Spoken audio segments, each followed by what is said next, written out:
महादेवी। जी परमेश्वर। हमें देवलोक चलना है। देवलोक? ये अचानक देवलोक जाने का निश्चय? आज देवलोक में देव माता अदिति का अभिनंदन है देवी, और आप तो हमारे विचारों से भलीभांति परिचित हैं। आप जानती हैं कि नारी का सम्मान हमारी दृष्टि में कितना महत्व रखता है। जानती हूँ परम श्रेष्ठ, जहाँ नारी का सम्मान होता है वहाँ आपका निवास होता है। हाँ देवी, यत्र नार्यस्तु पूज्यन्ते रमन्ते तत्र देवताः, और इसीलिए हमारा वहां उपस्थित रहना अनिवार्य है। तो फिर चलिए कमल नयन, मुझे भी ऐसे अवसर पर उपस्थित रहकर हार्दिक प्रसन्नता होती है। आइए। माता अदिति की, माता अदिति की, माता अदिति की, माता अदिति की, माता अदिति की, माता अदिति की, माता अदिति की, माता अदिति की, माता अदिति की, माता अदिति की, माता अदिति की, माता अदिति की, माता अदिति की। अभिनंदन देव माता, अभिनंदन।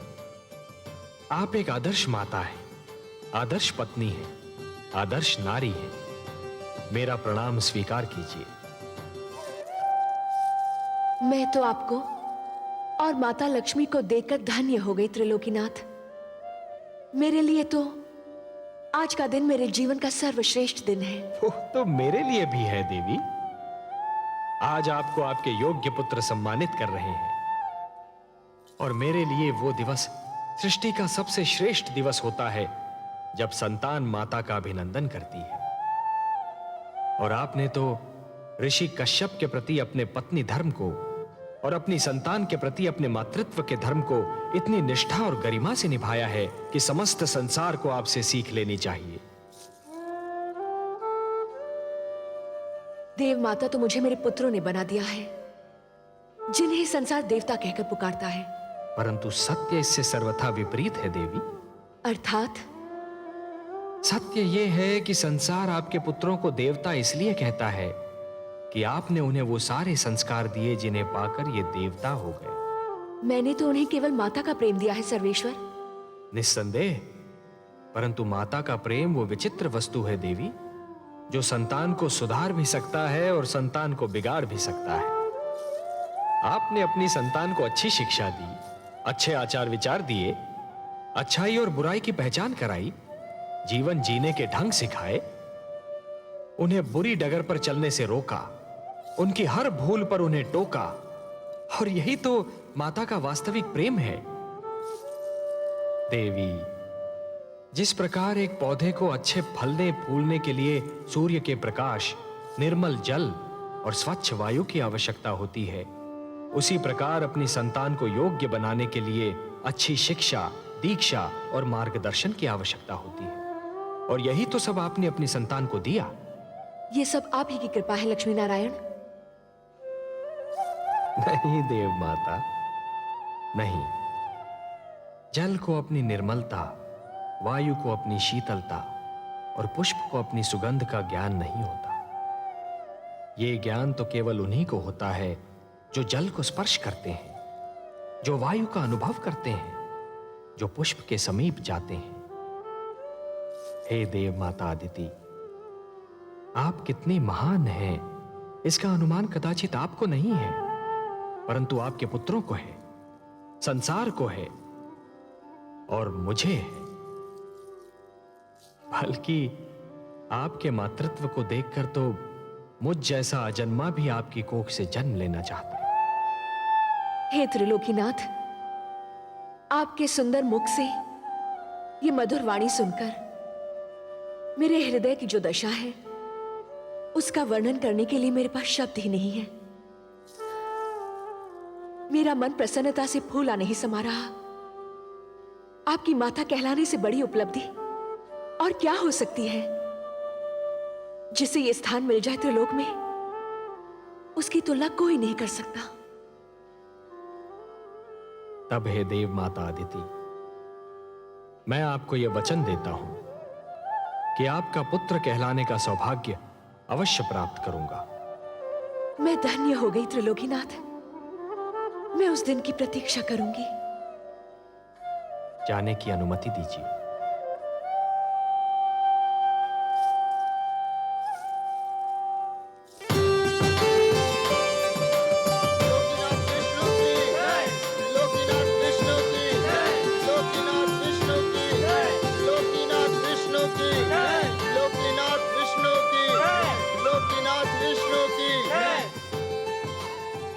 आइए माता, विराजिए।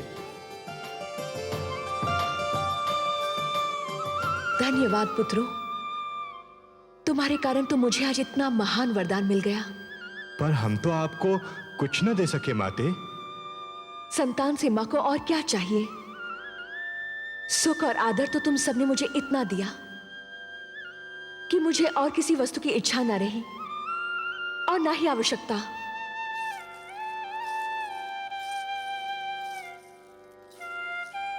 हम चाहते हैं कि हम आपकी और सेवा करें माते। हम चाहते हैं कि आप अब यहीं रहे देवलोक में। हाँ माते, अब आप यहीं रह जाइए। पुत्रों, नारी का देवलोक वही होता है जहां उसका पति निवास करता है, और मेरा देवलोक मेरी धरती है जहां मेरे पति और तुम्हारे पिता प्रतीक्षा कर रहे हैं। तुम सब तो हर पल मेरे साथ हो, क्योंकि मेरे मन में हो। मुझे भी सदैव अपने मन में रखो, मैं भी तुम्हारे साथ रहूंगी। मैं अब चलूंगी।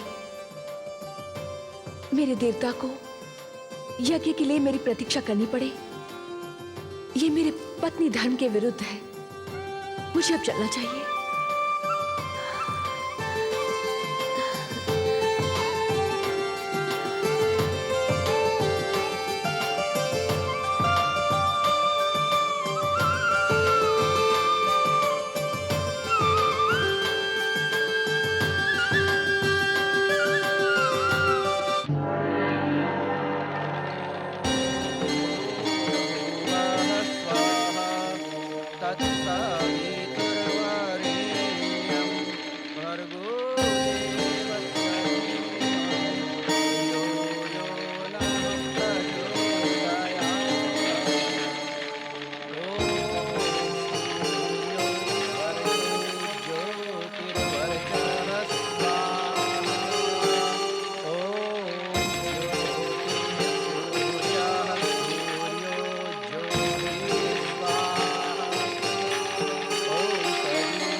सौभाग्यवती भव, आयुष्मती भव। देवी, मैं भगवान विष्णु से प्रार्थना करता हूं कि वो आपकी समस्त इच्छाएं पूरी करें। स्वामी, जिस नारी का पति भी देवता हो और संतान भी देवता मानी जाती हो, उसके मन की और क्या इच्छा हो सकती है? मेरे मन की बस एक ही इच्छा है कि हमारे परिवार पर भगवान विष्णु की कृपा सदा यूं ही बनी रहे।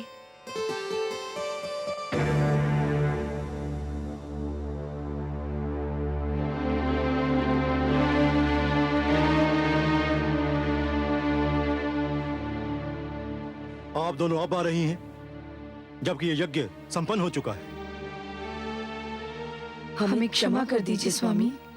क्षमा क्षमा करने के अतिरिक्त और मैं कर ही क्या सकता हूं। देवी, आप मेरी पत्नी हैं, मेरी संतान की मां। पर उसी संतान के कारण तो हम दोनों आ नहीं पाए। क्यों? क्या उन्होंने फिर कोई आतंक फैलाया है? घर में उन्हीं लोगों का तांता बंधा हुआ था जिनको हमारी संतान ने पीड़ित कर रखा है। हमारी समझ में ये नहीं आता कि आपकी तीनों संतानों में आप ही का रक्त है। फिर ऐसा क्यों है कि देवी अदिति के पुत्र देवता कहलाते हैं और संसार मेरी संतान को असुर और देवी दनु की संतान को दानव कहकर पुकारता है? पिता का रक्त संतान का शरीर बनाता है देवी। उसका चरित्र, उसका भविष्य माता की गोद ही बनाती है। माता की गोद शिशु की प्रथम और महानतम पाठशाला होती है। संस्कारों की नींव माता की गोद में ही पड़ती है और उसी पर चरित्र का महान भवन खड़ा होता है। शिशु अपनी माता की उंगली थामकर पहला पग उठाता है और यही पहला पग उसका भविष्य निर्धारित करता है। अदिति को ही देखिए, उन्होंने अपनी संतान को वो शिक्षा दी, वो संस्कार दिए, आज उन्हें श्रेष्ठ माना जाता है, देवता कहा जाता है। और आप दोनों ने अपनी संतान की शिक्षा की ओर कोई ध्यान नहीं दिया, उन्हें कभी बुरे कर्मों से रोकने की चेष्टा नहीं की। लाड प्यार करके उन्हें इतना बिगाड़ दिया कि आज वो आपकी भी नहीं सुनते। मैं उनको नहीं, आपको दोषी समझता हूं। और देवी धनु, आपके पुत्र हयग्रीव ने धरती पर वो उत्पात मचा रखा है कि संसार उससे पीड़ित है और मैं उससे लज्जित हूं।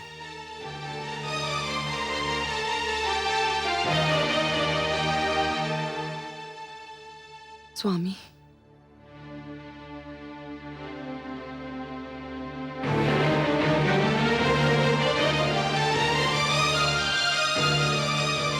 देवी अदिति, आप ही कोई उपाय बताइए कि मैं क्या करूं।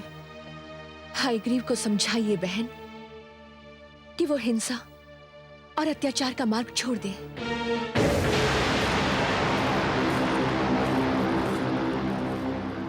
नहीं होने दूंगा मैं मानव कल्याण। नहीं पुत्र हयग्रीव, नहीं, मेरी बात सुन।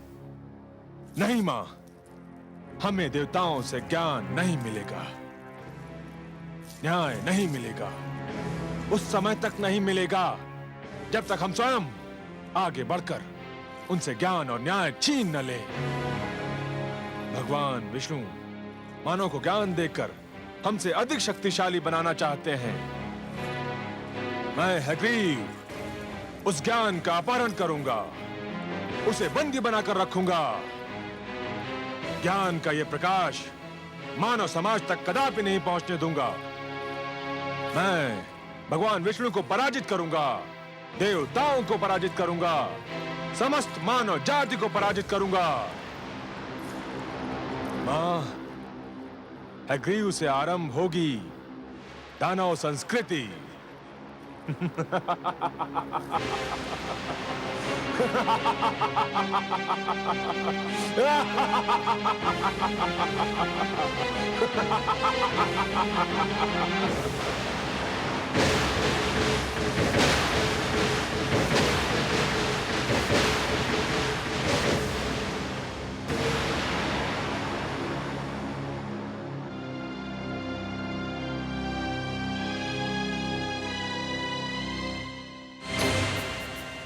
ऋग्वेद, यजुर्वेद, सामवेद, अथर्ववेद, मेरे निकट आइए।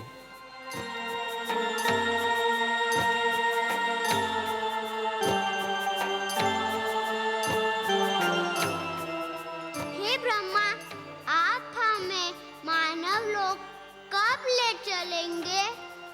हे ज्ञानकोश, अभी उसका उचित समय नहीं आया है। आपको मानव तक पहुंचाने से पहले मुझे कुछ और आवश्यक कार्य करने हैं। आपकी सुरक्षा मेरा सर्वप्रथम उत्तरदायित्व है। मुझे आपको उन हाथों में देना है जो आपके योग्य हों। मैं भगवान शिव से परामर्श करने जा रहा हूं। मेरे लौटने तक आप यहीं रहिए। जब तक मैं ना आऊं तब तक इस क्षेत्र से बाहर पग न धरें। मैं शीघ्र ही लौट आऊंगा। हे ब्रह्मा, हम आपके आदेश का पालन करेंगे।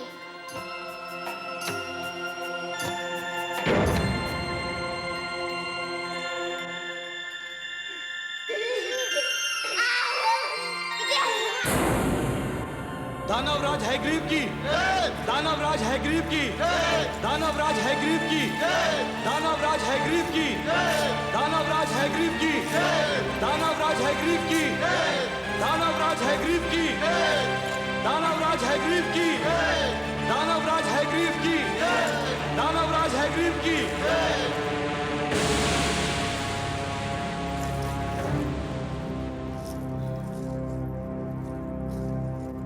आज तुम्हें सुनाने के लिए कोई शुभ समाचार नहीं है मेरे पास। हाँ, दानव समाज के लिए एक अशुभ समाचार अवश्य है। देवता तो सदा से ही हमसे अधिक श्रेष्ठ और ज्ञानी माने जाते रहे, और अब देवताओं के मित्र विष्णु ने मानव को भी हमसे अधिक श्रेष्ठ और ज्ञानी बनाने के लिए 4 वेदों को जन्म दिया है। और विष्णु ने इन 4 वेदों को मानव तक पहुंचाने का कार्यभार ब्रह्मा को सौंपा है, और इस समय वो 4 वेद ब्रह्मा के पास हैं। ये हम दानवों के विरुद्ध षड्यंत्र है। ये देवताओं का मानव के प्रति पक्षपात है। इसे किसी प्रकार रोकिए। रोकूंगा, अवश्य रोकूंगा। जब तक मैं जीवित हूं, ज्ञान का यह प्रकाश मानव जाति तक कदापि नहीं पहुंचने दूंगा। मारक, घातक, पीड़क, हिंसक,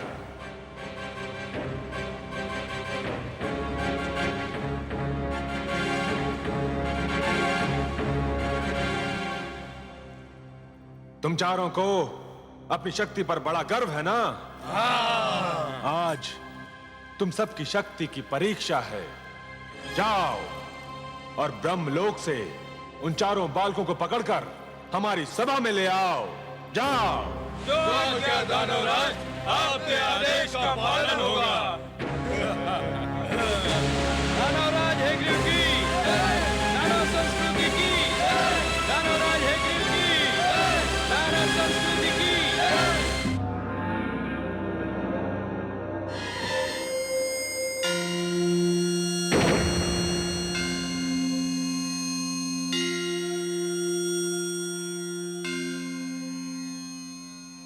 प्रणाम आदि प्रजापति ब्रह्मदेव। प्रणाम भोलेनाथ। शिवलोक पधार कर आपने मुझे धन्य किया। मैं आपसे कुछ परामर्श करना चाहता हूँ शिव शंकर। आपको सहयोग देकर मुझे प्रसन्नता होगी। हे महेश, भगवान विष्णु ने 4 बालकों के रूप में अपनी वाणी मुझे सौंपी है और आदेश दिया है कि मैं इसे मानव तक पहुंचा दूं। ये तो आपके लिए कोई कठिन कार्य नहीं है। कठिन कार्य तो नहीं है, पर एक दुविधा ने मुझे आ घेरा है। दुविधा? और आपको? हाँ भोलेनाथ, आप तो भली भांति जानते हैं कि धरती पर क्या उत्पात मचा हुआ है। युद्ध, छल, कपट, भ्रष्टाचार, अत्याचार से धरती की दशा दयनीय हो गई है। एक मानव दूसरे मानव के रक्त का प्यासा हो रहा है। ऐसे मानव को भगवान विष्णु की दी हुई ये महान वाणी, यह अनुपम भेंट मैं कैसे सौंप सकता हूं भला? तो फिर आपने क्या निर्णय किया? कोई निर्णय लेने से पहले मेरे लिए आपकी स्वीकृति की आवश्यकता है। मेरी स्वीकृति? हाँ शिव शंकर, इस सृष्टि की रचना मैंने की है, परंतु इस सृष्टि में बहुत सी ऐसी वस्तुएं भी जन्म ले चुकी हैं जो अनचाही हैं। मैं इस सृष्टि में परिवर्तन चाहता हूं। भगवान विष्णु के आप्त वचन को मानव तक पहुंचाने से पहले मैं चाहता हूं कि धरती से कुरूपता, पाप, अन्याय तथा अवगुण का विनाश हो जाए। और हे महेश, यह कार्य तो केवल आप ही कर सकते हैं। हे आदि प्रजापति, इस धरती पर रूप और कुरूपता, न्याय और अन्याय तथा गुण और अवगुण एक दूसरे में इस प्रकार समाये हुए हैं, यदि एक को मिटाया जाए तो दूसरे का भी कुछ अंश मिट सकता है। पुण्य और पाप एक दूसरे में इस प्रकार उलझ गए हैं यदि एक पर चोट की जाए तो दूसरे को भी हानि पहुंच सकती है। यह क्षेत्र आपका है भोलेनाथ, कोई और इस कार्य में हस्तक्षेप कर ही नहीं सकता। यह निर्णय केवल आप ही कर सकते हैं कि किसको नष्ट किया जाए और किसकी सुरक्षा की जाए। आप जो निर्णय करेंगे वही उचित होगा, परंतु निर्णय तो आपको करना ही होगा। मुझे सोचने का अवसर दीजिए प्रभु।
क्या निर्णय है आपका भोलेनाथ?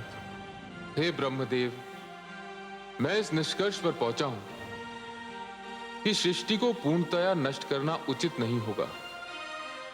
धरती को बने अभी अधिक समय नहीं बीता है। मेरे विचार में नष्ट करने के स्थान पर धरती को स्वच्छ किया जाना चाहिए। जल स्वच्छ करने का कार्य करता है। जिस प्रकार मनुष्य जल में स्नान करके अपने शरीर पर जमे मैल को दूर कर देता है, ठीक उसी प्रकार यदि धरती जल में डूबकर उभरे तो उसकी समस्त बुराइयां धुल जाएंगी जो आपको अनचाही लग रही हैं। परंतु धरती तो जल में डूबकर उभर आएगी, पर उस पर बसी मानव जाति का क्या होगा? मैं नए मानव को जन्म दूंगा। उसमें भी एक कठिनाई है। क्या कठिनाई है भोलेनाथ? आपके पुत्र मनु मानव सुरक्षा के लिए तप कर रहे हैं। वे मानव जाति का विनाश होने नहीं देंगे। तप करना उसके अधिकार में है। किंतु सृष्टि के विनाश को रोकना उसके अधिकार में नहीं है। मनु को उसका कर्म करने दीजिए। भगवान विष्णु की स्तुति कर रहा है वो। उसका और उसके तप का परिणाम भगवान विष्णु की इच्छा पर छोड़ दीजिए। मैंने आपसे जो निवेदन किया है, मुझे उसका उत्तर चाहिए भोलेनाथ। उत्तर? उसका तो केवल एक ही उत्तर है। धरती पर जल प्लावन होगा। हे शिव, मैं आपको प्रणाम करता हूं।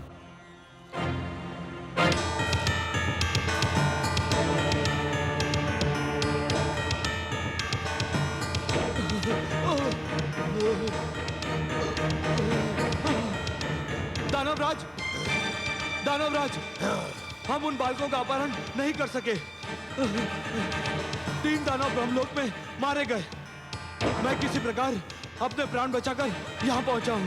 कायर, तू भी वही क्यों नहीं जलकर भस्म हो गया? मैं भी मर जाता तो ये सूचना आपको कौन देता दानवराज? सूचना समाप्त हो चुकी ना?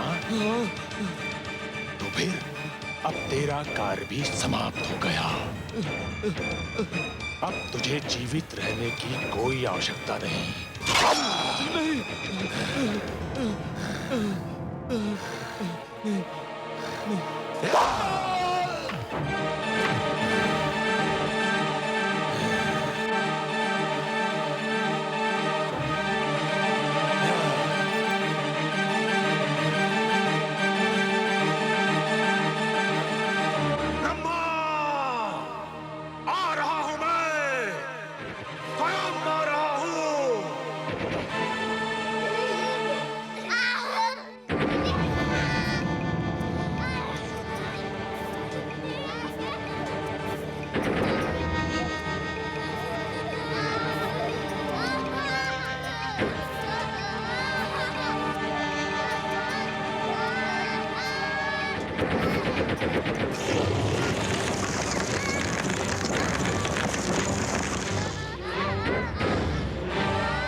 बालकों, मेरा चमत्कार देखना चाहते हो तो आओ, मेरे पास आओ। हम यहाँ से बाहर नहीं जा सकते। क्यों? क्यों नहीं आ सकते? भगवान ब्रह्मदेव का आदेश है कि हम इस क्षेत्र से बाहर पग भी न धरे। अरे वो तो महाकपटी है, तुमसे छल कर रहा है। ब्रह्मा जैसे महान देवता के लिए अशुभ शब्द मुख से निकालते हुए तुम्हें लज्जा नहीं आती? लज्जा?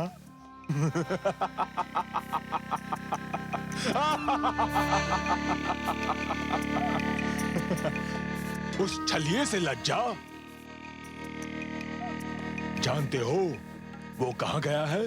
जानते हैं, वो शिवलोक गए हैं। और वहाँ क्या करने गया है? ये तो हम नहीं जानते। तुम चारों को पाकर ब्रह्मा के मन में खोट समा गया है। तुम झूठ बोलते हो। मैं सत्य कह रहा हूँ। ब्रह्मा शिव के पास ये निवेदन करने गए हैं कि वो धरती को नष्ट कर दें। किंतु क्यों? बड़े भोले हो तुम चारों, इतना भी नहीं समझते? सीधी सी बात है, धरती नष्ट हो जाएगी तो मानव भी नष्ट हो जाएगा, और मानव नष्ट हो जाएगा तो तुम चारों सदा के लिए ब्रह्मा की संपत्ति बन जाओगे, और वो तुम चारों को दास बनाकर रखेगा। हम कैसे मान ले कि तुम सच बोल रहे हो? इसीलिए तो मानव समाज ने मुझे यहाँ भेजा है कि मैं तुम चारों को ब्रह्मा के पंजे से मुक्त करा के उसके पास पहुंचा दूं जिसकी तुम धरोहर हो।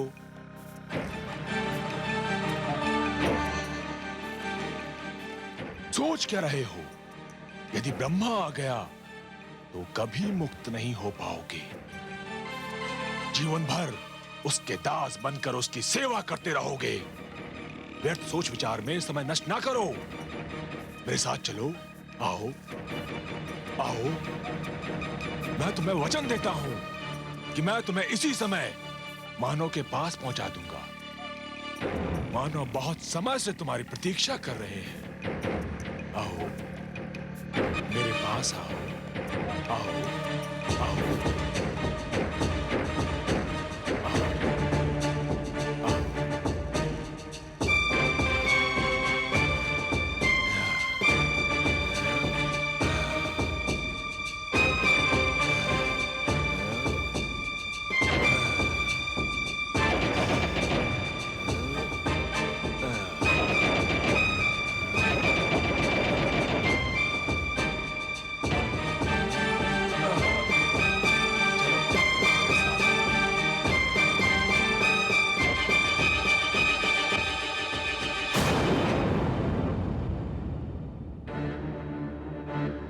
ऋग्वेद, यजुर्वेद, सामवेद, अथर्ववेद, कहां हो तुम?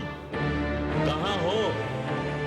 सामवेद, अथर्ववेद, ऋग्वेद, यजुर्वेद, कहां गए तुम लोग?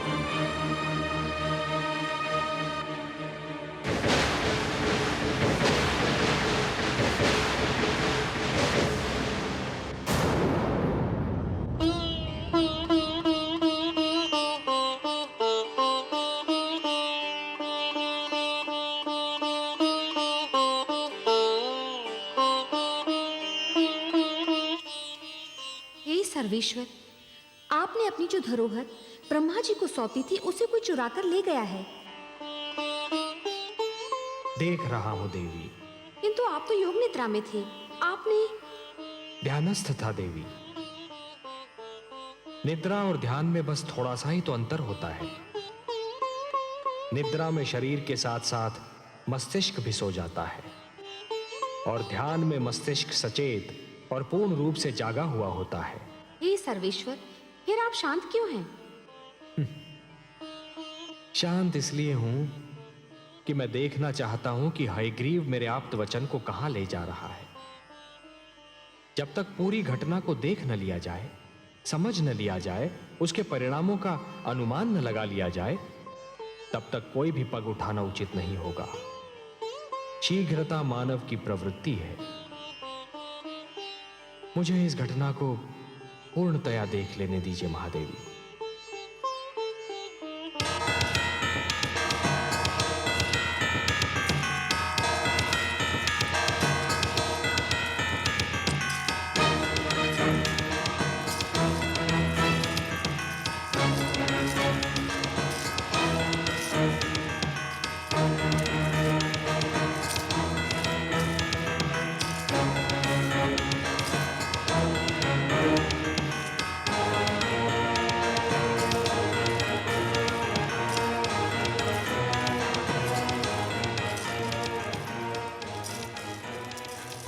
तुम कौन हो और हमें कहाँ ले आए हो? मैं हयग्रीव दानव हूँ, और ये मेरा भवन है, और तुम चारों अब सदैव यहीं रहोगे। तुम कपटी हो। तुमने हमारे साथ छल किया। तुम्हें अपने अधिकार में लेने के लिए मैं कुछ भी कर सकता था, पर भगवान ने हमें मानव के लिए बनाया है। हम मानव कल्याण के लिए रचे गए हैं। हमें मानव के पास जाना है। अब तुम कहीं नहीं जाओगे। बड़ी कठिनाई से तुम्हें प्राप्त किया है। अब देखता हूं मानव हमसे अधिक शक्तिशाली कैसे बनता है। तुमने हमें मुक्त नहीं किया तो भगवान विष्णु तुम्हारा सर्वनाश कर देंगे।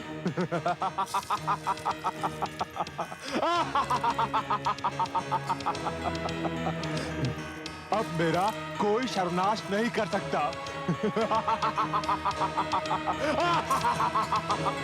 और यदि तुम में से किसी ने भी यहां से भागने का प्रयत्न किया तो तुम सबको नष्ट कर दूंगा।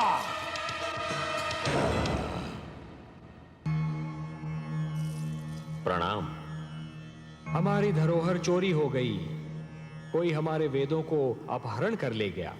यही सूचना लेकर आए हैं ना आप ब्रह्मा जी? आपसे क्या छुपा है सर्वेश्वर? हाँ, ऐसा ही हुआ है। मैं शिवलोक गया था। मेरी अनुपस्थिति में कोई उन्हें चुरा ले गया। ये कार्य दानव हयग्रीव ने किया है। जब से देवताओं ने दानवों और असुरों पर श्रेष्ठता प्राप्त की है, तभी से वो दुष्ट द्वेष की अग्नि में जल रहे थे। अब जब उन्हें यह ज्ञात हुआ कि वेदों के कारण मानव भी उनसे श्रेष्ठ हो जाएगा, तो वो सहन नहीं कर सके। मैं हयग्रीव को ऐसा कड़ा दंड दूंगा कि वो जीवन भर भूल नहीं पाएगा। ब्रह्मा जी, वेद मेरी वाणी है। मानव कल्याण के लिए उन्हें मैंने रचा था। उसने वस्तु मेरी चुराई है और इसीलिए अपने विरुद्ध किए गए अपराध का दंड भी उसे मैं ही दूंगा। परंतु आप निश्चिंत रहिए। काग अपनी चाल बदल लेने से हंस नहीं बन जाता। विष अपना रंग बदल लेने से अमृत नहीं हो सकता। वेदों को अपने निकट रखने के उपरांत भी दानव अपनी दानवी प्रवृत्ति नहीं बदल सकते। फिर भी अपनी पवित्र वाणी को अपवित्र वातावरण में नहीं रहने दूंगा मैं। यह मेरा संकल्प है। जो संस्कारहीन है वो ज्ञान तक पहुंचकर भी अज्ञान के अंधकार से बाहर नहीं निकल सकते। हे जनार्दन, एक और विचार भी मुझे व्याकुल कर रहा है। मेरे अनुरोध पर भगवान शिव ने पृथ्वी को जलमग्न करने का निर्णय लिया है। दूसरी ओर मनु ने सृष्टि की सुरक्षा के लिए आमरण व्रत रख लिया है। धरती के जलमग्न होने में अधिक विलंब नहीं है। आपके पुत्र मनु की इच्छा और हमारा उद्देश्य एक ही है। उसकी इच्छा है मानव कल्याण और वही हमारा भी उद्देश्य है। अब महादेव के निर्णय और हमारे उद्देश्य की पूर्ति के बीच क्या होना है, यह आप हम पर छोड़ दीजिए। आप चिंता मुक्त होकर जाइए ब्रह्मलोक। हे नारायण, सृष्टि के कल्याण के लिए आप जो भी करेंगे, सृष्टि का कल्याण उसी में है। प्रणाम।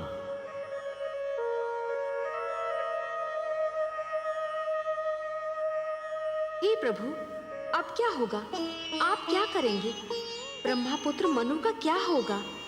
दानव हयग्रीव आपके ज्ञान को नष्ट करने पर तुला हुआ है और भगवान शिव ने पृथ्वी को जलमग्न करने का निर्णय ले लिया है। अब वही होगा देवी जो मेरा वचन है। मैं वचनबद्ध हूं कि जब भी कोई शक्ति मानवता के लिए संकट बनेगी तो मैं उसे अवश्य रोकूंगा। जिस प्रकार सूर्य अपना तेज बांटना नहीं छोड़ सकता, जिस प्रकार एक दीपक अपना प्रकाश फैलाना नहीं छोड़ सकता, उसी प्रकार मैं भी अपने वचन से मुख नहीं मोड़ सकता देवी। अब मेरे प्रथम अवतार का समय आ गया है देवी। मत्स्य अवतार। परित्राणाय साधूनाम विनाशाय च दुष्कृताम धर्म संस्थापनार्थाय संभवामि युगे युगे। मत्स्य अवतार? हाँ देवी, मैं मत्स्य का रूप धारण करके पृथ्वीलोक पर जाऊंगा। आप पृथ्वीलोक जाएंगे? हाँ महादेवी। और मैं क्या होगी? जब से आपने मेरी रचना की है, मैं आपके बिना एक पल भी नहीं रही हूँ। आप ही तो कहते हैं कि मैं आपकी अर्धांगिनी हूँ। आपकी बाएं भुजा में मेरा वास है, पामांगी हूँ मैं आपकी, और आप मुझे ही छोड़कर जाने की बात कर रहे हैं। ये कमल नयन, मुझ पर दया कीजिए, एक क्षण भी मैं आपसे दूर नहीं रह सकती। हे सर्वश्रेष्ठ, हे नारायण, आपकी लक्ष्मी आपसे दूर नहीं रह पाएगी। दूर तो मैं भी नहीं रह सकता आपसे महादेवी।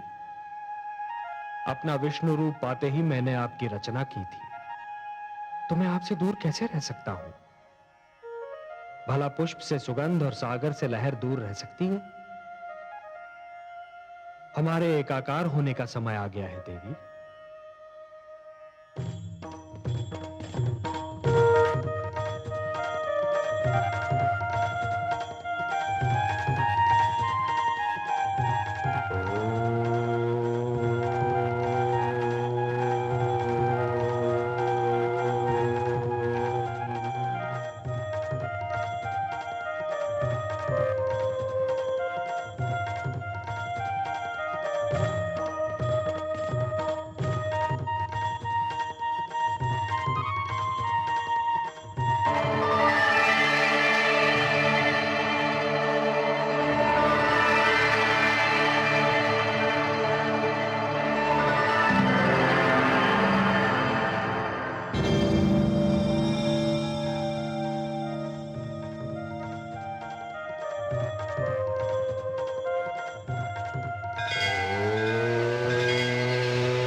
आपकी संध्या तर्पण का समय हो गया है स्वामी।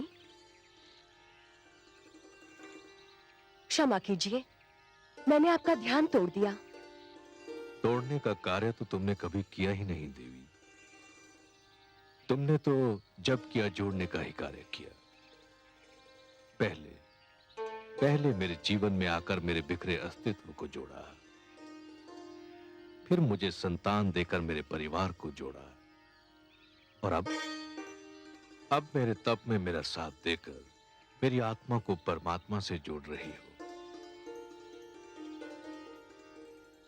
कभी कभी सोचता हूं कि तुम्हें यहां साथ लाकर मैंने तुम पर बहुत बड़ा अन्याय किया। अन्याय तो आप ये कहकर कर रहे हैं कि आपने मुझ पर अन्याय किया। जीवन का ऐसा कौन सा सुख है जो मुझे आपसे नहीं मिला? ऐसा कौन सा ऐश्वर्य है जो आपके साथ रहकर मैं नहीं भोग पाई?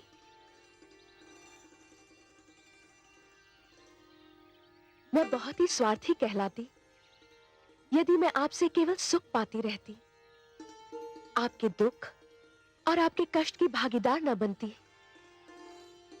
पिता श्री ब्रह्मा ने हमको उत्पन्न करते समय भी तो यही कहा था कि हम दो शरीर किंतु एक प्राण है।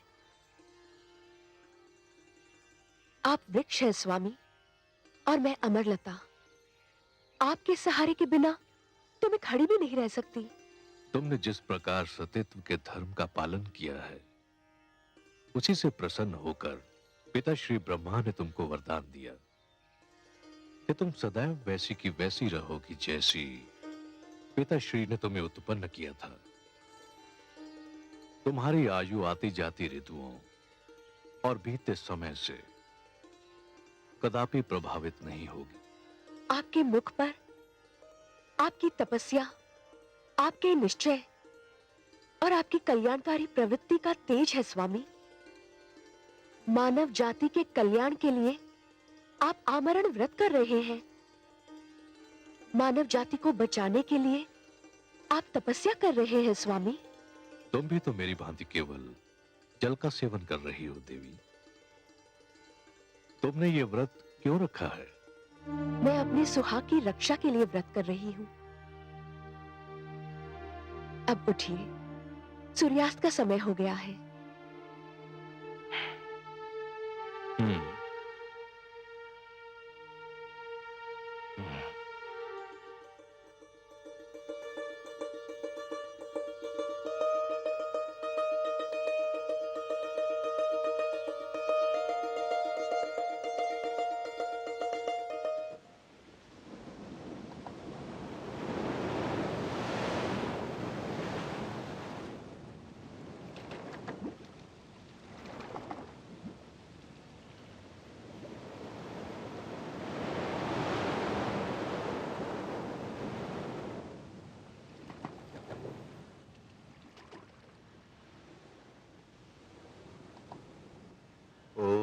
हिरण्यवर्णां हरिणीं सुवर्णरचितस्रज्जां चंद्रां हिरण्मयीं लक्ष्मीं जातवेदो महावः। ठहरिए महाराज। तुम? क्या मैंने अभी तुम्हारी वाणी सुनी थी? हाँ महाराज, मैंने ही विनती की थी कि मुझे जल में न छोड़िए। किंतु क्यों? तुम तो जलचर हो। तुम्हारा तो जीवन ही जल के बिना संभव नहीं। ये सत्य है महाराज, परंतु जल में भी मेरा जीवन संभव नहीं। क्यों? क्या कष्ट है तुम्हें? आप जहाँ मुझे छोड़ने जा रहे हैं, वहाँ बड़ा मत्स्य छोटी मत्स्य को निगल जाता है। मैं वहाँ सुरक्षित नहीं रह पाऊंगा, मुझ पर दया करें। तो फिर तुम्हें कहाँ रखूं जहाँ तुम सुरक्षित रह सको? मुझे अपने कमंडल में रख लीजिए महाराज। आपके जल भरे कमंडल में मुझे कोई भय नहीं होगा। यदि तुम ऐसा समझते हो तो मुझे कोई आपत्ति नहीं।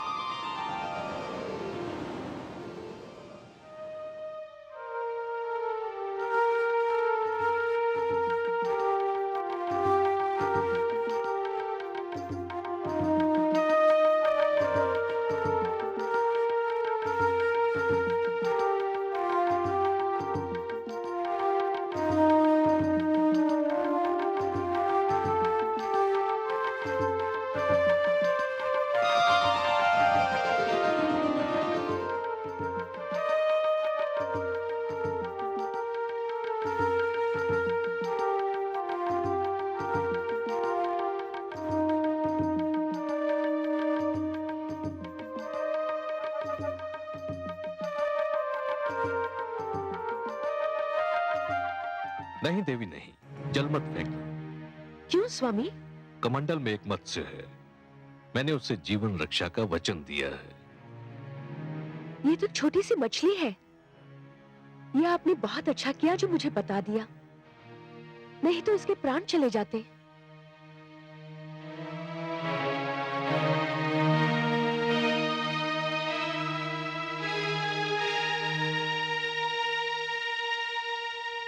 आइए स्वामी, विश्राम करते हैं।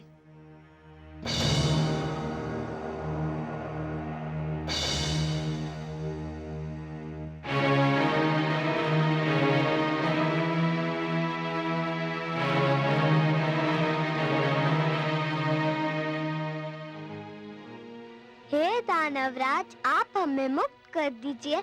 आपने हमें छोड़ दिया तो भगवान विष्णु आपसे बहुत प्रसन्न होंगे।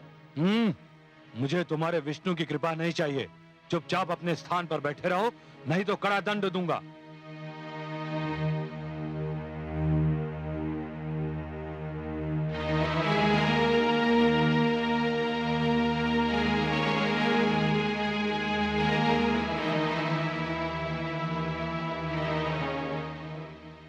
कौन है ये सुंदर बालक? इन्हें किसने बंदी बनाया है?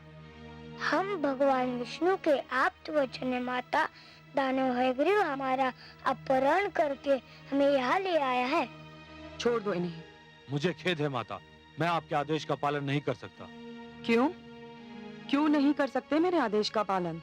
ये चारों दानवराज हयग्रीव के बंदी हैं और उनका आदेश है कि इन्हें ना छोड़ा जाए। माते,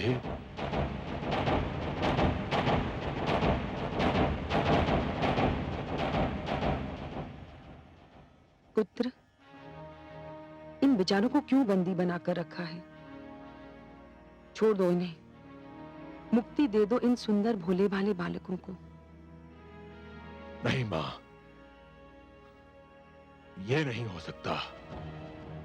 ये भगवान विष्णु के आप्त वचन हैं, ज्ञान का भंडार है, बहुत महान है। जानता हूं मां, इसीलिए तो इनका अपहरण किया है। विष्णु ने इन्हें मानव कल्याण के लिए जन्म दिया है, दानव समाज को नीचा दिखाने के लिए रचा है इन्हें। परंतु पुत्र, तू क्या करेगा इनका? कुछ नहीं मां, बस इन्हें बंदी बनाकर रखूंगा। ज्ञान, बुद्धि और प्रकाश को तू बंदी बनाकर रखना चाहता है? मेरी मान, यदि तू इन्हें ले ही आया है तो इनसे कुछ ज्ञान सीख ले, बुद्धि प्राप्त कर ले, इनके प्रकाश से अपने जीवन में उजाला कर ले। मुझे इन वस्तुओं की कोई आवश्यकता नहीं है मां। कैसे आवश्यकता होगी तुझे इन वस्तुओं की? तेरे मस्तिष्क में तो अज्ञान और अहंकार भरा हुआ है। कैसा अभागा है तू? तेरे घर में ज्ञान और बुद्धि के 4 दीपक हैं और तू अंधेरों में भटक रहा है। मां, तुम जब भी आती हो मेरे लिए अब शब्दों का ही उपहार लाती हो। कैसी माता हो तुम? कैसी माता हूं मैं? एक अभागन माता हूं। और कैसी माता हूं मैं? मैं ऐसी माता हूं जिसे उसकी संतान ने एक पल भी सुख नहीं दिया। तुम चाहती क्या हो मां? मैं चाहती हूं कि तू इन्हें मुक्त कर दे। नहीं करूंगा। तो फिर मैं ले जाऊंगी इन्हें अपने साथ। नहीं ले जाने दूंगा। मैं देखती हूँ कौन रोकता है मुझे। मैं रोकूंगा इन्हें।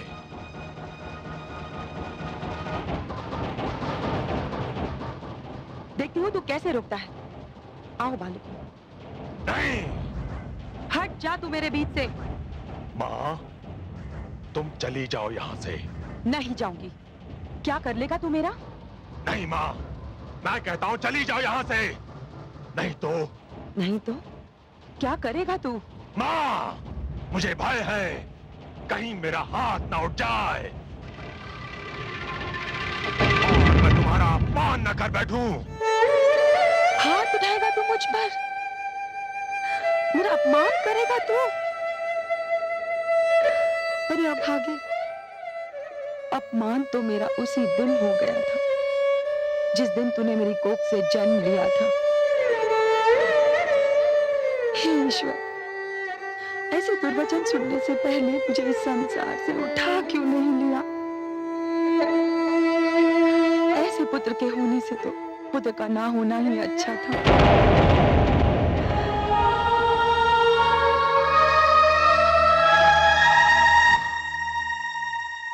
अब तुमने यदि किसी से सहायता मांगी अथवा मांगने की चेष्टा की तो मैं तुम सबको नष्ट कर दूंगा।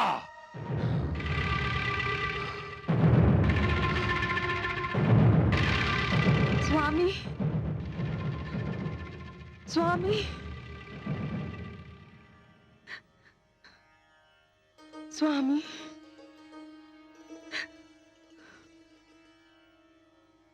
आगे कुछ कहने की आवश्यकता नहीं है देवी। मैं आपकी ये दशा देखकर जान गया हूं कि आप अपने पुत्र हयग्रीव से मिलकर आ रहे हैं। हाँ स्वामी, परंतु आज तो वो अयोग्यता की सारी सीमाएं पार कर गया।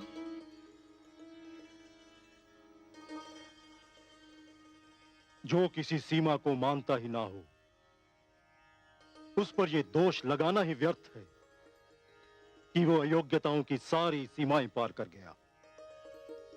फिर भी क्या किया है उसने?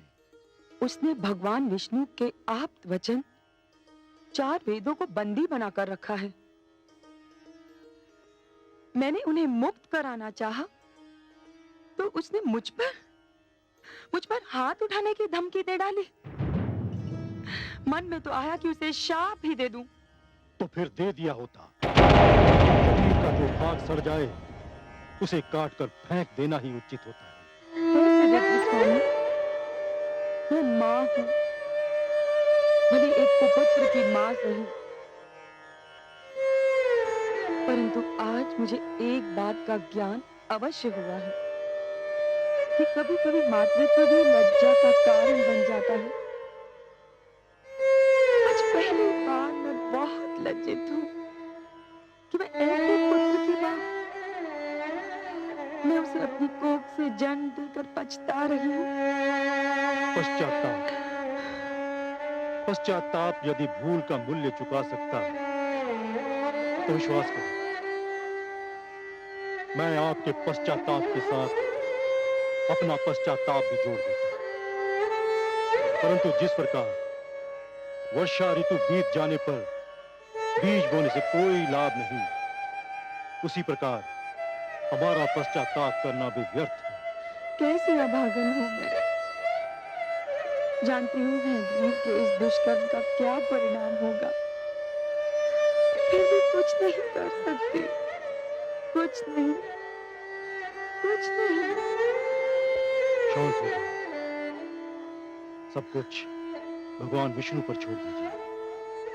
वो जो भी करेंगे उचित ही होगा, न्याय के अनुकूल होगा। शांत हो जाओ।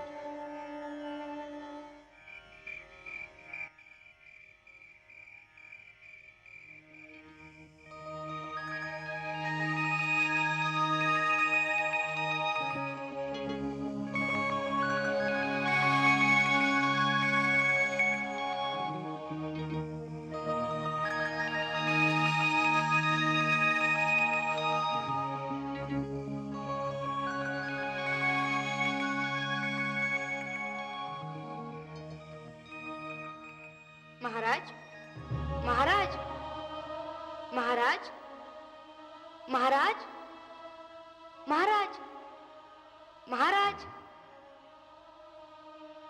महाराज। ये मुझे कौन पुकार रहा है? क्या हुआ स्वामी? मुझे ऐसा लगा जैसे कोई मुझे महाराज महाराज कहकर पुकार रहा हो। कौन था वो? मैंने पुकारा महाराज। अरे, ये पुकार तो कमंडल से आ रही है। हाँ देवी, ये मैं ही हूँ। मेरी रक्षा कीजिए। इस कमंडल में मेरा श्वास रुका जा रहा है। मुझे यहाँ से निकालिए महाराज।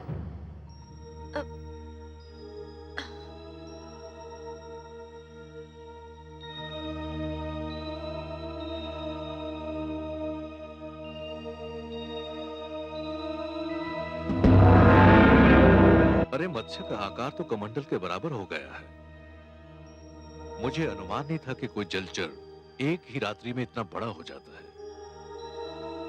इस कमंडल में तो इसका श्वास घुट जाएगा। मैं इसे बाहर के जलाशय में छोड़ आता हूं, इसे वहां चैन मिल जाएगा।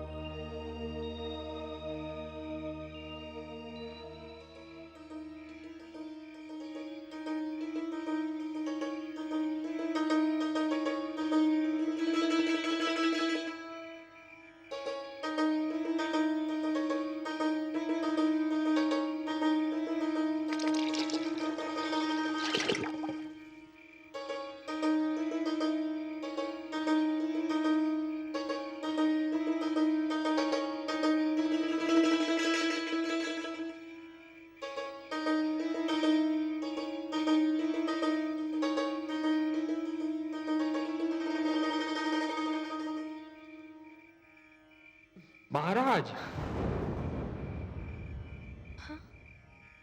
महाराज,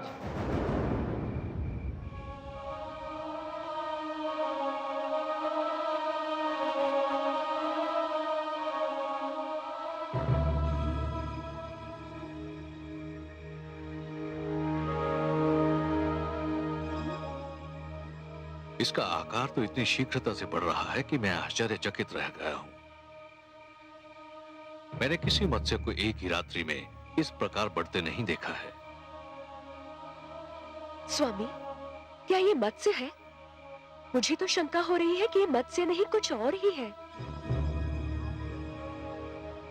अरे कुछ नहीं है देवी, संसार में ऐसे चमत्कार तो होते ही रहते हैं। यह भी ईश्वर का कोई चमत्कार होगा। आप चिंता मत कीजिए। तो अब आप इसे कहां ले जाएंगे? इसका आकार इतनी शीघ्रता से बढ़ रहा है कि सागर के अतिरिक्त इसका कोई स्थान नहीं हो सकता। मैं इसे ले जाकर सागर में छोड़ दूंगा। अब इसे किसी बड़े मत्स्य या जीव जंतु का भय नहीं है।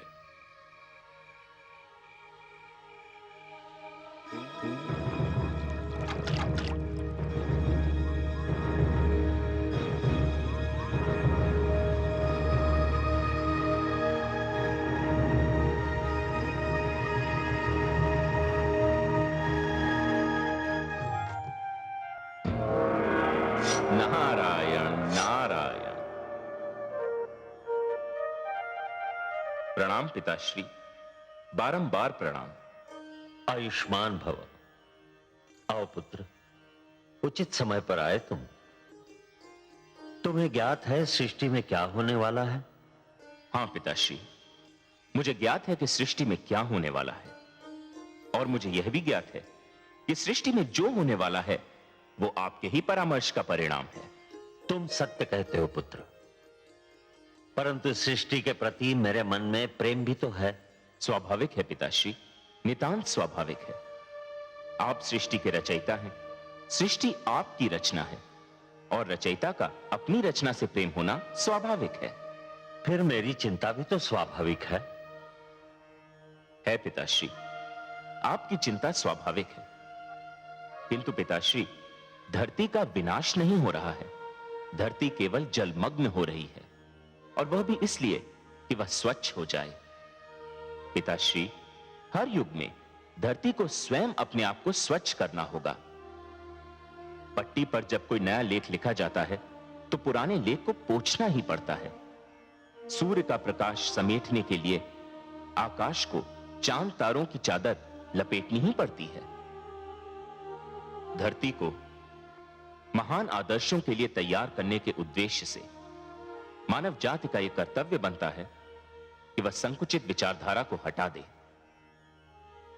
यदि यह कार्य मानव स्वयं कर ले तो देवताओं को हस्तक्षेप करने की कोई आवश्यकता नहीं, किंतु यदि मानव यह परिवर्तन नहीं ला सकता तो देवी शक्तियों को हस्तक्षेप करना ही पड़ता है, जो आप कर रहे हैं। जानता हूं पुत्र, पर जिस धरती को स्वच्छ करने के उद्देश्य से जलमग्न होना है, उस पर मेरा पुत्र मनु भी तो है।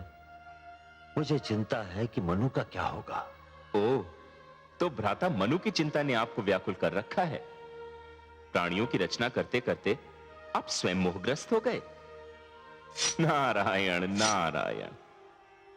पिताश्री, माना कि पुत्र मोह की भावना को नकारा नहीं जा सकता, बड़ी स्वाभाविक सी बात है ये। किंतु पिताश्री, पुत्र मोह मानव दुर्बलता का लक्षण है। देवता इन भावनाओं से ऊपर हैं। आपके लिए तो संपूर्ण मानव जाति संतान के समान है। फिर आप किसी एक की चिंता क्यों कर रहे हैं? आपने भगवान शिव को जल प्लावन करने का परामर्श देकर अपना कर्तव्य निभाया। भगवान शिव आपका परामर्श मानकर अपना धर्म निभा रहे हैं। अब इस जल प्लावन से किसको बचाना है, कैसे बचाना है और कितना बचाना है, यह आप मेरे लक्ष्मी नारायण पर छोड़ दीजिए। पालन करता तो वही हैं। धन्य हो पुत्र, धन्य हो। तुम्हारी तर्क संगत बातों ने मेरे मन का बोझ हल्का कर दिया। यह सत्य है कि अंधकार कितना भी घना क्यों न हो, एक नन्हा सा दीपक उसे दूर करने के लिए पर्याप्त है। तुम्हारे तर्क ने भी इसी प्रकार मेरी चिंता और आशंकाओं को दूर कर दिया। संसार यदि तुम्हें महानतम तथा सर्वोत्तम मार्गदर्शक कहता है तो उचित ही कहता है। अपने परम पूज्य पिताश्री की चिंता दूर करके मैंने केवल अपना पुत्र धर्म निभाया है। मुझे आपकी सेवा करने का अवसर मिलता रहे, यही मेरी कामना है। क्योंकि पिता की सेवा करके मन को जो संतोष मिलता है उसका आनंद ही कुछ और है। नारायण नारायण।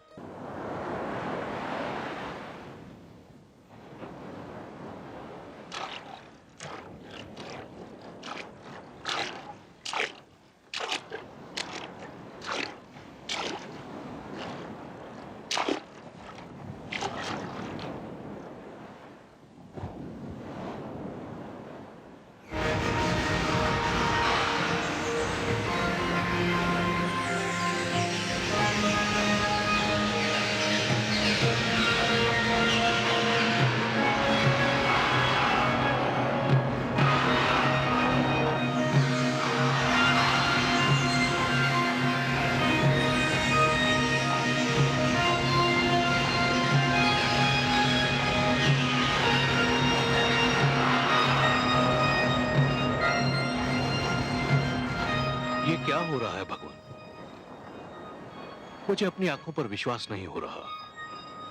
एक नन्हा सा मत्स्य जिसे मैंने अपने कमंडल में शरण दी थी, वो इतना विशालकाय हो गया है कि ये अथाह विशाल सागर भी इसके लिए छोटा दिखाई पड़ रहा है।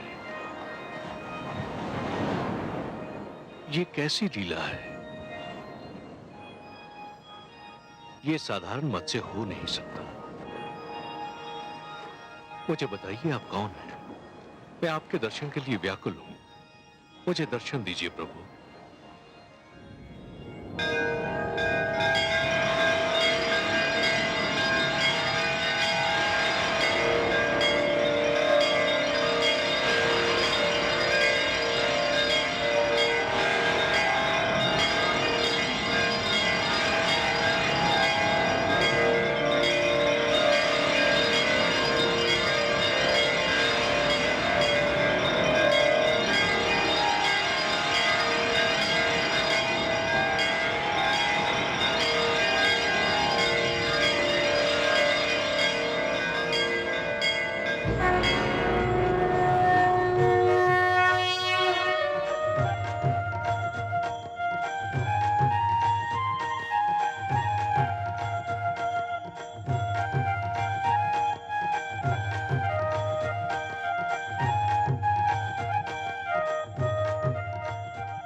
भगवान आप?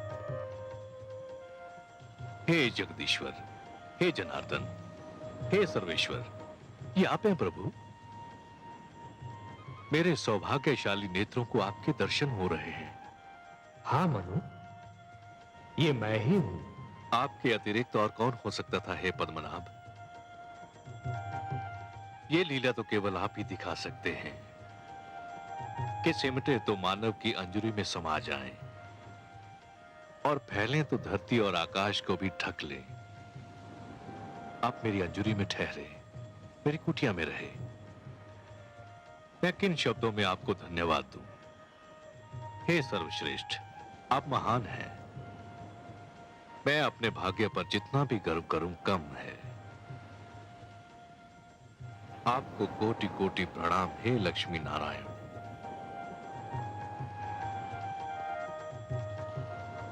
पर क्षीर सागर को छोड़कर धरती पर आकर उसे पावन करने का क्या भेद है दीनदयाल? हे मनु, मानव कल्याण की जिस चिंता के कारण तुमने आमरण व्रत कर रखा है, उसी चिंता ने मुझे भी पृथ्वी पर आने के लिए विवश कर दिया। अब मेरी बात ध्यान से सुनो। आपकी मधुर वाणी सुनने के लिए मैं सिर से पांव तक कान बना हुआ हूं प्रभु। ब्रह्मा के परामर्श पर भगवान शिव इस धरती को स्वच्छ करना चाहते हैं। उन्होंने धरती को जलमग्न करने का निर्णय कर लिया है। आने वाली अमावस्या को आकाश से ऐसा वज्रपात होगा कि कानों को ध्वनि सुनाई नहीं देगी। ऐसी वर्षा होगी मनु कि मानो लगेगा कि आकाश में छेद हो गया। जल का एक रेला आएगा और यह धरती गहरे जल में डूब जाएगी।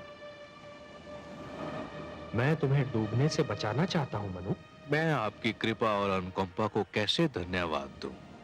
परंतु हे जगदीश्वर, जब समस्त धरती ही डूब जाएगी, मानव जाति ही नष्ट हो जाएगी, तो मैं अकेला बचकर क्या करूंगा?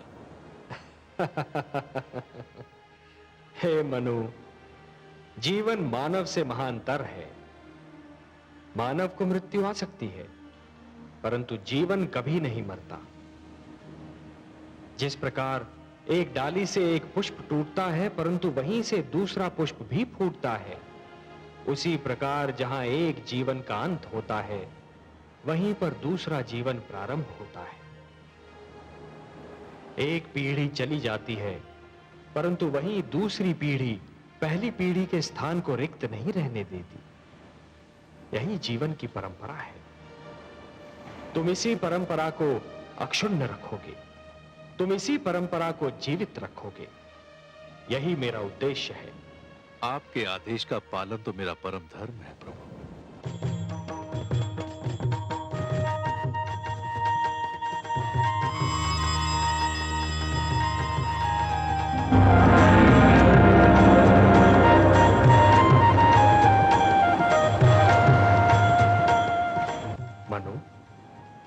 जल प्लावन के समय तुम अपनी धर्म पत्नी शतरूपा के साथ इस नौका पर सवार हो जाना। अपने अतिरिक्त इस नौका पर समस्त पशु पक्षियों का एक एक जोड़ा और उन सारे पौधों के बीज भी रख लेना जिन्हें तुम आवश्यक समझते हो। मैं मत्स्य के रूप में आऊंगा। तुम इस नौका को मेरे सींग से बांध देना। मैं तुम्हारी नौका को सुमेरु पर्वत पर ले जाऊंगा, जहां पहुंचकर तुम्हें एक नवीन जीवन का निर्माण करना होगा, एक नए मानव को जन्म देना होगा। जो आदेश प्रभु। मैं आपके आदेश का अक्षरशः पालन करूंगा।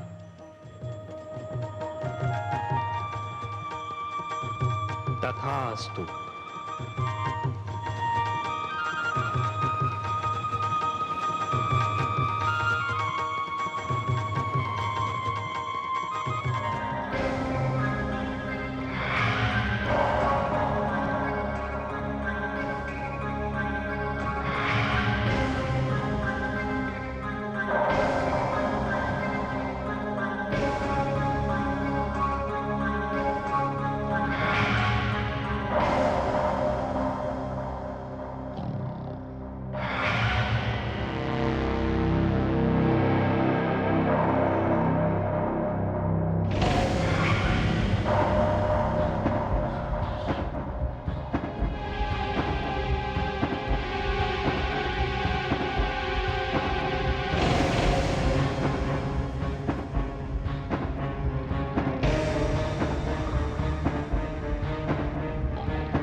अरे मूर्खुट, वे चले गए। कौन चले गए? वही चारों बंदी। ये तो अंधेर हो गया। दानवराज हैग्रीव को पता चला तो हम सब मारे जाएंगे। अब क्या होगा? कहाँ भाग गए वो चारों? दानवराज हैग्रीव को सूचना तो देनी पड़ेगी। चलो चलो चलो।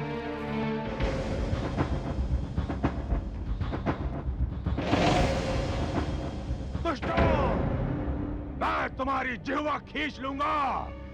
कहाँ गए वो चारों?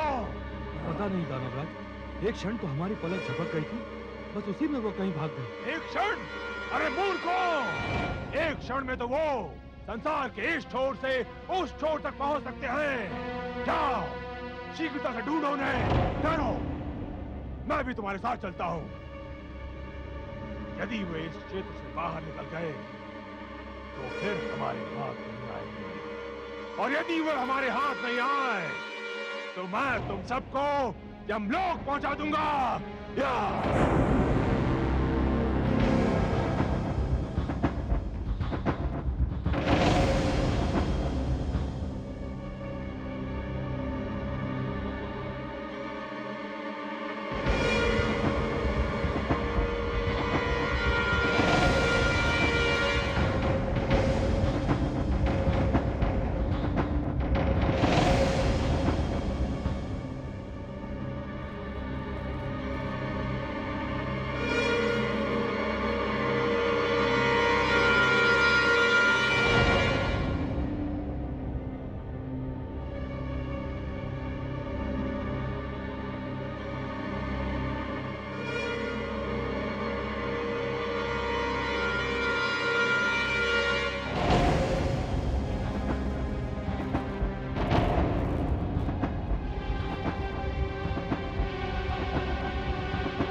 बहुत चतुर बनते थे ना। अभी निकालता हूं तुम सबकी चतुराई।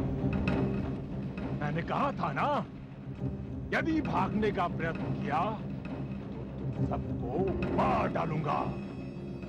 अब मुझे वही करना होगा। या! अपने भगवान विष्णु का जी भर कर स्मरण कर लो।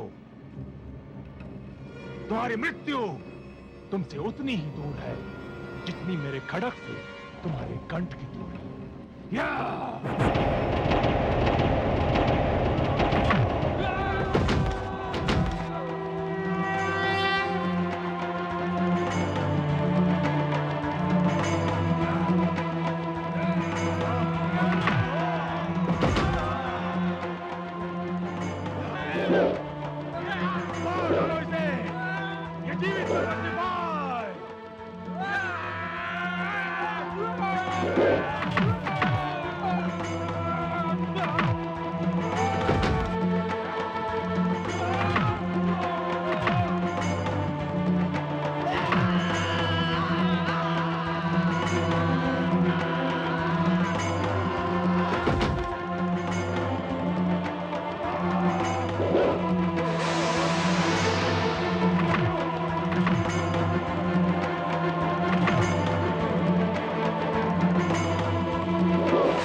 ये मेरे आप्त वचन मानव की धरोहर हैं हयग्रीव।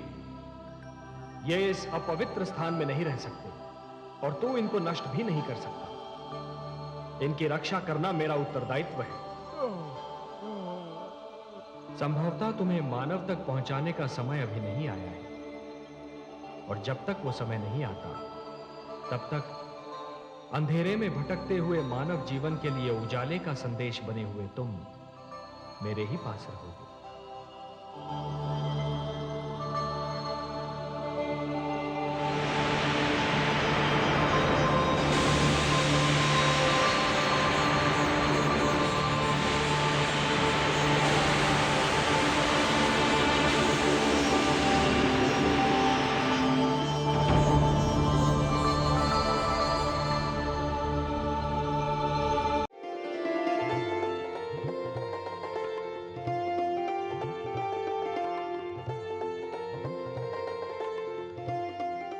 स्वामी, नौका के तल में वो सभी आवश्यक वस्तुएं मैंने रख दी हैं।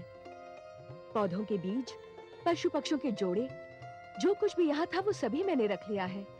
और हाँ, कोयल की एक जोड़ी भी मैंने रख ली है। उसकी कूक मेरे मन को बहुत ही भाती है। और काग की जोड़ी वो नहीं रखी तुमने? परंतु काग, उसकी बोली तो बहुत ही कर्कश होती है, मुझे तनिक भी नहीं सुहाती। प्रिय, प्रकृति ने हमें जो कुछ भी दिया है वो अकारण नहीं, उसकी कोई ना कोई उपयोगिता अवश्य है।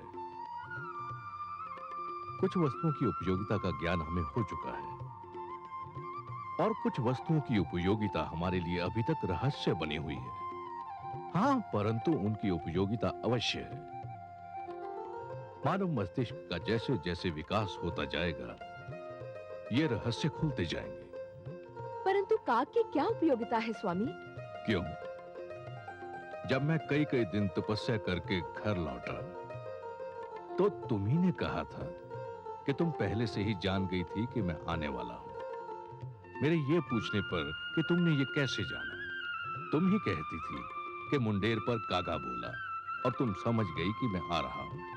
तो काक की उपयोगिता तुम स्वयं मान चुकी हो। तब तो मुझे नौका में विषैले सर्प भी रखने होंगे स्वामी। अवश्य रखने होंगे देवी। कई ऐसे रोग हैं जिनकी औषधि विष है। क्या सर्प का विष कई रोगों की औषधि नहीं है? विषस्य विषौषधम। सुना नहीं? विष ही विष की औषधि है। हमारा कर्तव्य है कि इस जल प्लावन से जितना भी जीवन संभव हो बचा ले। वो सुंदर है या कुरूप, ये देखना हमारा कार्य नहीं। सुंदरता और कुरूपता तो हमारी दृष्टि का भेद है। तो आपका संकेत ये है कि सुखदायी वस्तुओं के साथ हमें दुखदायी वस्तुओं को भी बचाना होगा, पुष्प के साथ कांटे को भी ले जाना होगा। मेरा यही संकेत है देवी।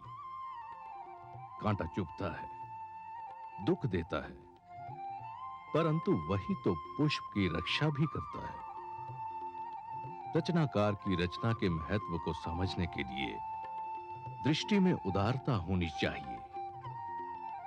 स्वार्थी दृष्टि मन और मस्तिष्क को छोटा बना देती है। पूर्णता के लिए आवश्यक है कि सृष्टि बहुरंगी हो। अनेकता में एकता ही तो जीवन का सौंदर्य है देवी। आप ज्ञानी हैं स्वामी। आपने मेरी आंखें खोल दी। मैं अभी अपनी भूल सुधार कर आती हूँ। ठहरो देवी।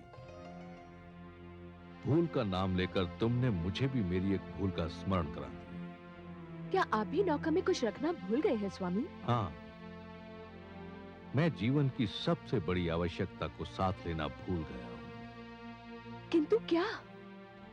मैं नौका में शिक्षा रखना भूल गया हूं। शिक्षा? हाँ देवी, हम अपने साथ शिक्षा ना ले गए तो नए जीवन नई पीढ़ी को हम क्या भेंट देंगे? किंतु स्वामी, शिक्षा नौका में कैसे रखी जा सकती है?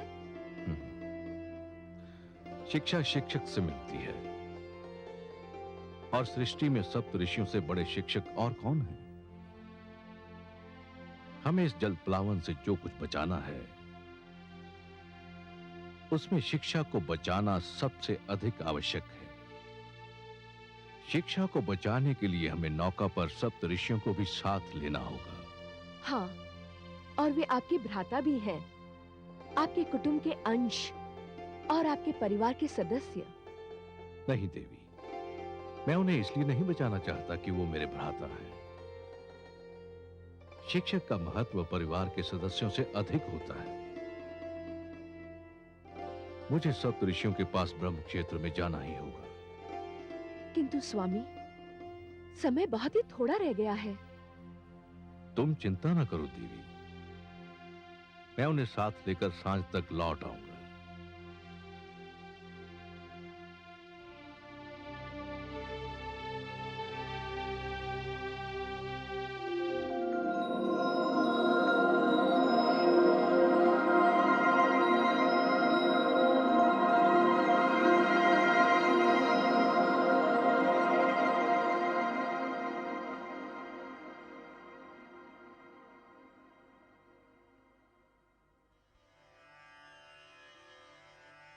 प्रणाम।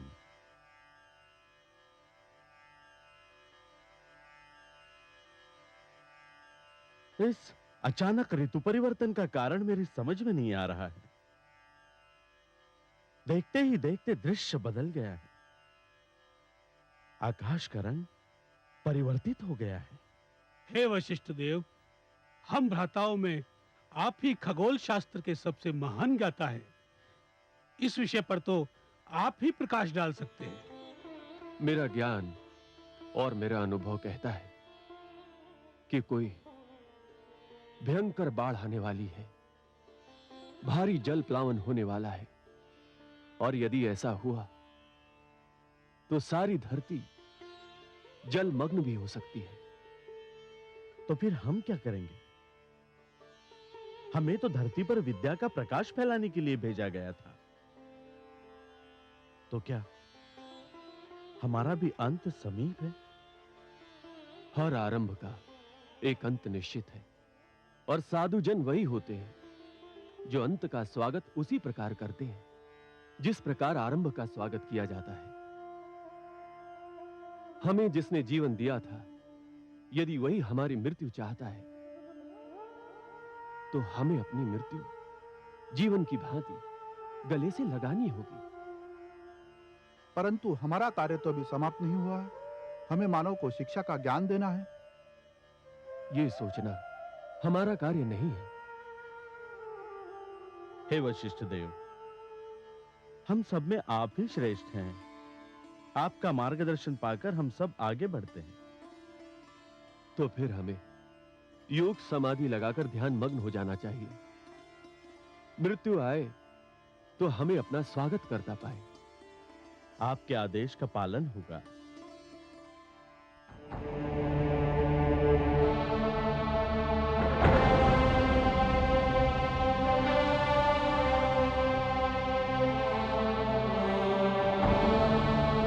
हे महान गण, अपना ध्यान तोड़िए। मुझे आपकी आवश्यकता है।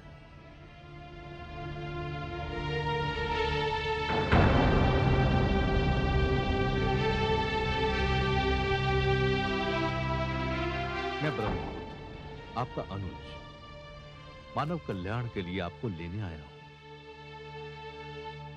इस जल प्लावन के उपरांत जो जीवन आरंभ होगा, आप नहीं होंगे तो वो अंधकार में भटकने लगेगा। हे ऋषिगण,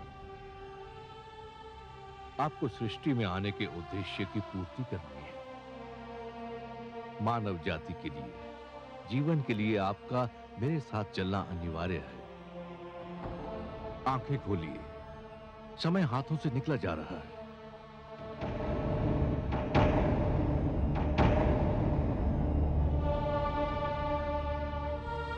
अनुज मनु, तुम? हां भ्राताश्री, शीघ्र उठिए। भयंकर जल प्लावन होने वाला है। मैं आपको लेने आया हूं।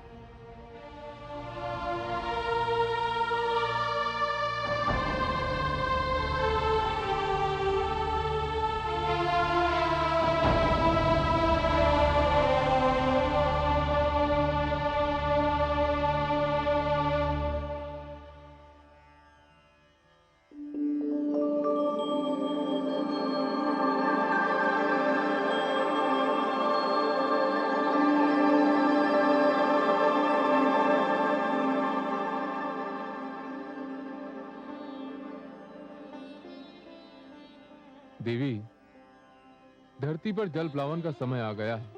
आपकी अनुमति हो तो एक बात पूछूं देव? अवश्य पूछिए देवी। क्या जल प्लावन का निर्णय नितांत आवश्यक था? ब्रह्मा जी का उद्देश्य बहुत उच्च, बहुत महान, बहुत पवित्र है, और इस उद्देश्य की पूर्ति के लिए धरती का स्वच्छ होना अनिवार्य है। पर प्रभु, क्या इस जल प्लावन में सब कुछ डूब जाएगा? देवी, हम त्रिमूर्ति हैं, ब्रह्मा, विष्णु और मैं। हम तीनों के अपने अपने कार्य क्षेत्र हैं, और हमें से कोई किसी दूसरे के कार्य क्षेत्र में पग नहीं धरता। ब्रह्मा जी अपना कार्य कर चुके हैं, अब मैं अपना कार्य करने जा रहा हूं। इस जल प्लावन में क्या डूबेगा और क्या बचेगा, इसका ज्ञान तो केवल श्रीहरि विष्णु को है, क्योंकि ये उनका कार्य क्षेत्र है। पर प्रभु, इसके उपरांत होगा क्या? उसके उपरांत सब कुछ शांत हो जाएगा। परंतु देवी, ये सब प्रश्न आप क्यों पूछ रही हैं? आपके सहयोग से ही तो मैं यह कार्य करूंगा। मैं कुछ समझी नहीं देव। आप मेरी प्रेरणा हैं। आपसे शक्ति पाकर ही मैं हर कार्य करता हूं।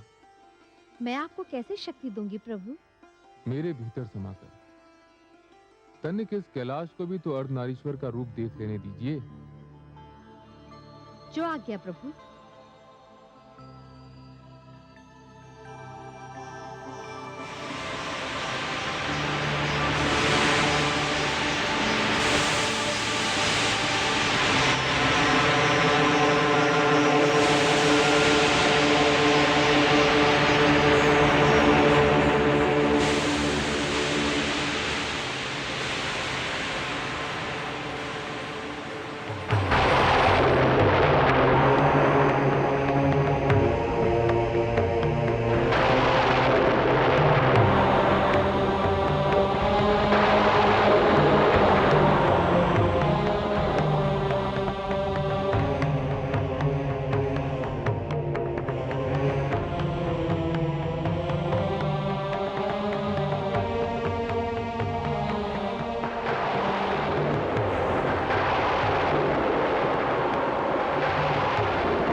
तुम इस नौका को मेरे सींग से बांध देना, मैं तुम्हारी नौका को सुमेरु पर्वत पर ले जाऊंगा।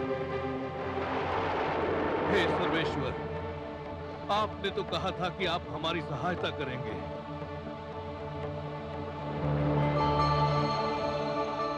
शान्ताकारं भुजगशयनं पद्मनाभं सुरेशं विश्वाधारं गगनसदृशं मेघवर्णं शुभांगं लक्ष्मीकान्तं कमलनयनं योगिभिर्ध्यानगम्यं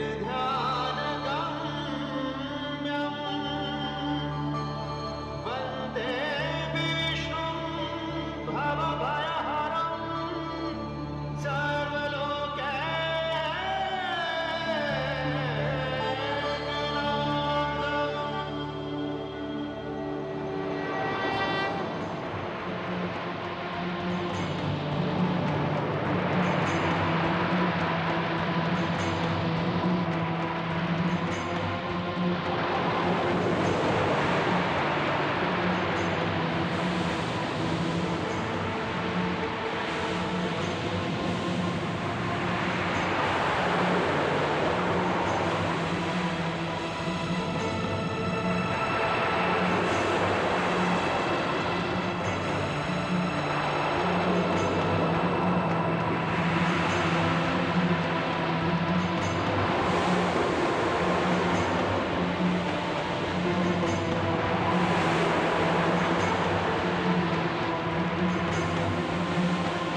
स्वामी, यहाँ तो कुछ भी नहीं है। एकदम निर्जन स्थान लगता है। ऐसा मत कहो देवी, यहाँ हम हैं और यहाँ वो है जो कण कण में रमते हैं।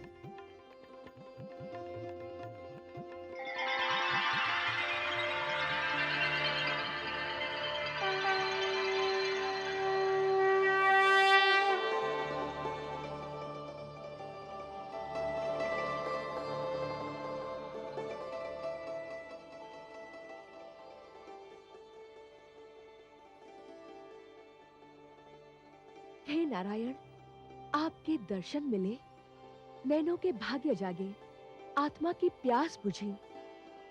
इस क्षण के आगे जीवन का हर एक क्षण तुच्छ है। हे विश्वेश्वर, आपने जलप्लावन से हमारी रक्षा की, आपको कोटि कोटि धन्यवाद। हे मनु, इस भयंकर जलप्लावन में शिक्षा और गुरु की रक्षा करने में जो तुमने तत्परता दिखाई, वो भी सराहनीय है। तुमने मानव कल्याण के उद्देश्य के लिए साधना की, व्रत धारण किया। और हे शत्रुपा, इन सब शुभ कार्यों में अपने पति का साथ देकर तुमने अपने पत्नी धर्म का पालन किया है। मैं तुम दोनों से अति प्रसन्न हूं और समस्त मानव जाति में केवल तुम दोनों को चुनने का एक विशेष कारण भी है। हे जगदीश, आप तो कारणों के कारण हैं। जो भी कारण होगा उसे केवल आप ही जानते हैं। मैं जानता हूं मनु कि मानव कल्याण के मेरे परम उद्देश्य की पूर्ति के लिए आप दोनों माध्यम हो। यह मेरा परम उद्देश्य आपके माध्यम से ही संपन्न होना है। मनु, जब खेत की उपज पक जाती है और खेती काटी जाती है, तो कृषक कुछ बीजों को बचाकर रखता है और यही बीज आने वाली उपज का कारण बनते हैं।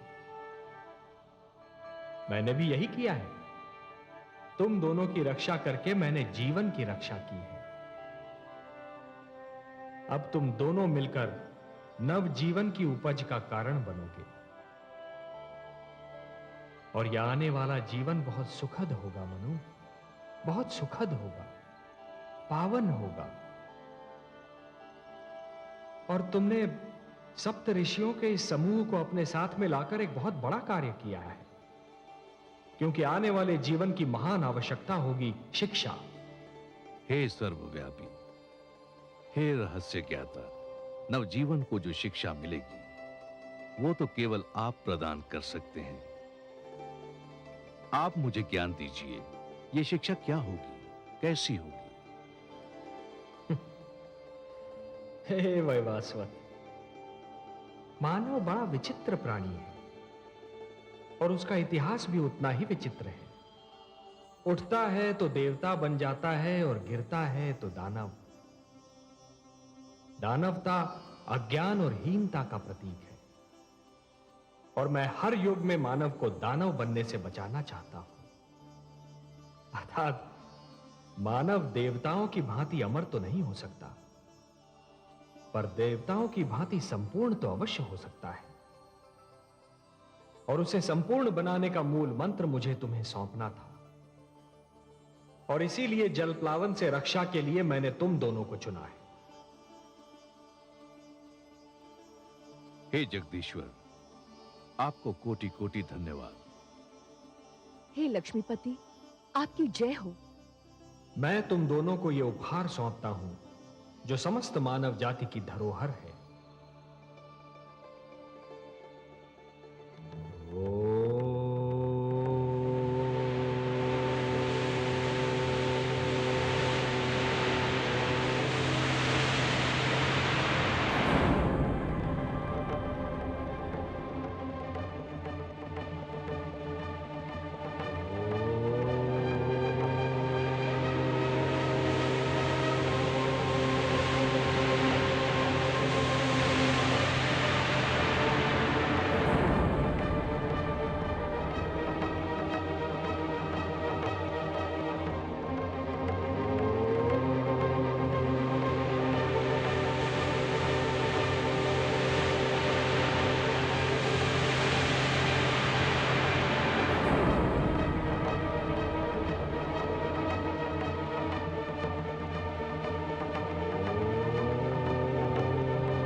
ये मेरे आप्त वचन हैं, ये मेरे वेद हैं, ये मेरे सबसे बड़े वरदान हैं।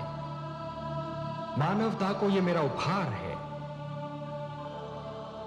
ये मेरे आप्त वचन तुम्हें और तुम्हारे उपरांत आने वाली हर पीढ़ी को जीवन के नियमों का ज्ञान देंगे। ये वेद मानव को धरती और आकाश, मानव और देवता तथा आत्मा और परमात्मा के आपसी संबंध का ज्ञान देंगे।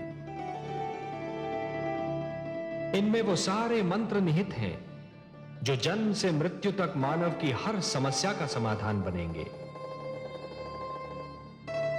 हे मनु, मेरे आप्त वचन मानव को प्रकृति से शक्ति प्राप्त करने की प्रेरणा देंगे, जीवन से प्रेम करने की शिक्षा देंगे। ये तुम्हारे मार्ग के दीपक हैं। और हे सप्तऋषिगण, आप इन मंत्रों के सर्वप्रथम दृष्टा हैं। धन्य हो प्रभु, आप वास्तव में कृपा निधान हैं। अपने आप्त वचन का दृष्टा बनाकर आपने हमें यह भी ज्ञान दिया कि हमारे अस्तित्व का उद्देश्य क्या है, हमारा लक्ष्य क्या है। हे मनु और शतरूपा, तुम्हें इनकी रक्षा करनी होगी। इस धरोहर को मानव जाति तक पहुंचाना होगा। हे नीलकांत, मैं वचन देता हूं कि मानवता की इस धरोहर की मैं अपने प्राणों से भी अधिक रक्षा करूंगा। हे लक्ष्मीपति, मैं आपके आप्त वचन को अपने तन मन में यूं सुरक्षित कर लूंगी कि इनकी शिक्षा मेरा दूध बनकर मेरी संतान के रक्त में घुल जाएगा। तो फिर संभालो अपनी धरोहर को। मेरे क्षीर सागर लौटने का समय आ गया है।